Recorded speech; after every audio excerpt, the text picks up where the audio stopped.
But this is what I had to do because it was driving me nuts seeing all this stuff in the sky. And I'm listening to people talk to me about water vapor and freezing points and stuff that doesn't even matter when I know cloud seeding and solar geoengineering and geoengineering at large are actually happening. So why the hell are you telling me about water vapor?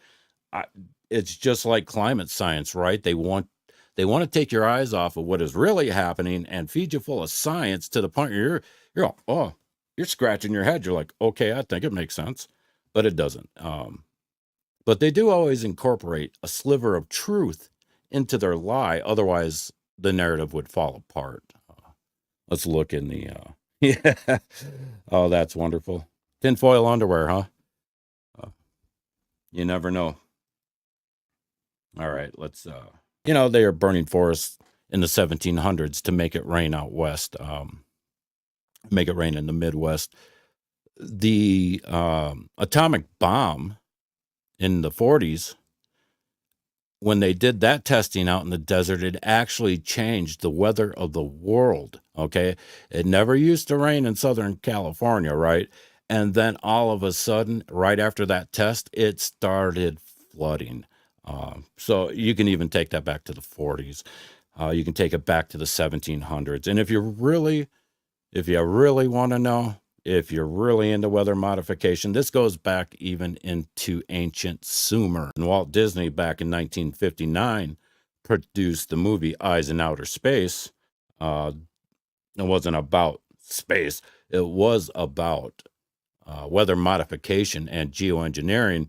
And they were already doing this in 1959. And so I do see a lot of posts out there in the communities talking about how these are not the clouds of their childhood. And I've showed you guys in previous videos, this stuff has been going on since the 1700s. They have been manipulating the weather by burning forests and stirring up big sandstorms.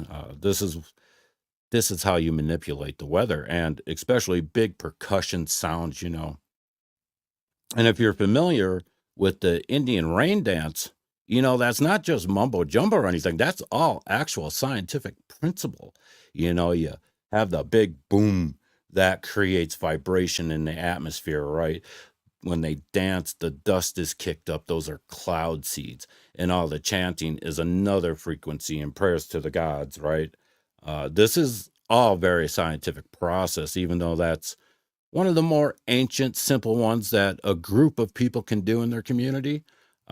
What these scientists are doing is complete psycho madness. And they are, most people don't understand that the higher echelons of the scientific community are dark occult scientists with dark occult history and ties.